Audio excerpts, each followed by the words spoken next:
মনে রেখো, আজ 25শে জুন নির্জলা একাদশীর দিনে যদি তুমি গরুকে এই একটি জিনিস চুপচাপ খাইয়ে দাও, তাহলে তোমার জীবনের দারিদ্র্য, বাধা, দুর্ভাগ্য সবকিছু ধীরে ধীরে শেষ হয়ে যাবে। হ্যাঁ, ঠিকই শুনেছ। এই একটি গোপন উপায় তোমার ভাগ্য রাতারাতি বদলে দিতে পারে।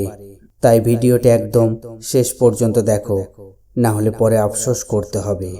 বন্ধুরা, 25শে জুন 2026 বৃহস্পতিবার। এই দিনটি কোনো সাধারণ দিন নয়। এই দিন নির্জলা একাদশী পড়েছে, যাকে সনাতন ধর্মে সব একাদশীর মধ্যে শ্রেষ্ঠ বলা হয়। বিশ্বাস করা হয় যে ব্যক্তি এই ব্রত শ্রদ্ধা ও ভক্তির সাথে পালন করে, সে পুরো বছরের সব একাদশীর পুণ্য লাভ করে। কিন্তু আজ আমি তোমাদের এমন একটি গোপন উপায় বলবো যা খুব কম মানুষই জানে। গোমাতার গুরুত্ব। শাস্ত্রে বলা হয়েছে, গরুর মধ্যে সমস্ত দেবদেবীর বাস। যে ব্যক্তি গোমাতার সেবা করে তার জীবনে সুখ, শান্তি ও সমৃদ্ধি আসে। এই নির্জলা একাদশীর দিনে গরুকে খাওয়াতে হবে একটি বিশেষ জিনিস: ঘি মাখানো তাজা রুটি, তার ওপর গুড়, 1 চিমটি হলুদ এবং ঠিক 11টি কালো তিল। এই 4টি জিনিস মিশিয়ে তৈরি হবে একটি মহাপ্রসাদ। ডান হাতে করে রুটিটি নিয়ে যাবেন। কারোর সাথে কথা বলবেন না, পেছনে তাকাবে না, মন একদম শান্ত রাখবে। গরুকে খাওয়ানোর সময় তার চোখে নয়, তার পায়ের দিকে তাকিয়ে মনে মনে ইচ্ছা করবে।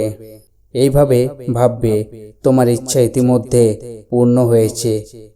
গরু রুটিটি খেয়ে নিলে প্রণাম করবে, খুরের ধুলো কপালে লাগাবে এবং পেছনে না তাকিয়ে বাড়ি ফিরে আসবে।